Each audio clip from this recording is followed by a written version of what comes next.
Viral di media sosial, video memperlihatkan detik-detik aksi penganiayaan di tol dalam kota pada Sabtu 4 Juni 2022.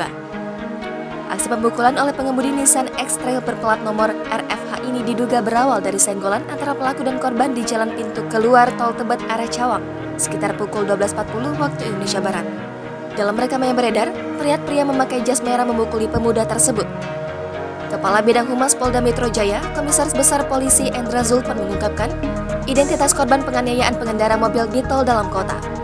Zulpan menjelaskan bahwa korban bernama Justin Frederick, anak dari politisi PDIP, Indah Kurnia. Menurut Zulpan, kasus tersebut sedang diselidiki oleh Direktorat Reserse Kriminal Umum Polda Metro Jaya. Polisi mengungkapkan penyebab kasus pemukulan seorang pria oleh pengemudi mobil berplat nomor RFH di tol dalam kota Gatot Subroto, Jakarta Selatan karena serempetan antara mobil pelaku dan korban. Insiden pemukulan tersebut terjadi pada Sabtu 6 Juni lalu, sekitar pukul 12.40 waktu Indonesia Barat.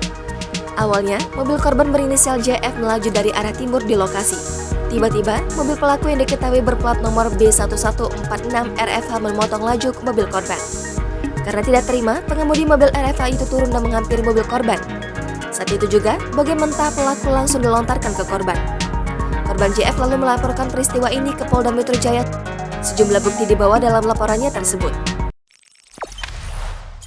Jangan lupa subscribe, share, komen, dan like ya!